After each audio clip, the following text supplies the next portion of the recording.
Statistika Ewropea turi li 5% tal-pazjenti li jidħlu fl-isptar għal kura jew għal xi operazzjoni ilaqtu infezzjoni.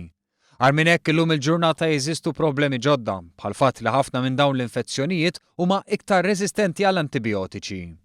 Il-professur Michael Borch tkellem dwar dan f'taħdita li għamel lil ħaddiema li jaħdmu fl-isptarijiet u mal-anzjani. U l-problema moderna hija li mhux tal-li niffaċċjaw daw l-infezzjonijiet ġo l-isptar minn daw il-bakterja, ma ħafna minnhom qed ikunu resistenti. Ġifieri aħna qed ikollna problema biex nidentifikaw antibiotiċi li jaħdmu effettivament kontra dawn l-infezzjonijiet. Filwaqt li l-ħaddiema huma mħeġġa jieħdu l-miżuri kollha li jnaqsu r-riski, anke l-pubbliku jista' jgħin fil-prevenzjoni. Dan għax l-iktar infezzjonijiet komuni huma dawk li jirriżultaw meta persuni morda imorru jaraw lil pazjenti fl-isptarijiet.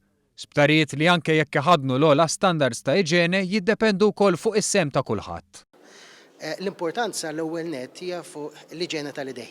L-iġiene tal-idej kemm mit-tobba u nurses kif ukoll anke min jiġi jara l-pazjent u l-pazjent innifsu. Ġifieri importanti ħafna li l-pazjent anke jekk forsi n-ners jew it-tabib nesa jaħsel idejh jew jagħmel l-alkoħol fuq idejh ifakru b'daqshekk ma fiha xejn.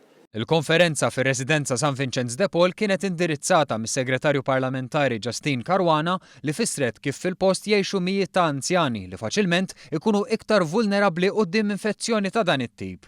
Għalhekk iddaħħlu wkoll prattiċi ġodda. Ġejna San Vincenz għal raġuni li hawnhekk qed jitħadmu prattiċi ġodda, standards operation procedures ġodda, kif ukoll anke quality assurance biex indaħlu dawn il-prattiċi mhux biss biex nissalvagwardjaw ir-residenti imma wkoll anke biex nipproteġu lil ħaddiema fil-qadi ta' żmirijiethom ukoll.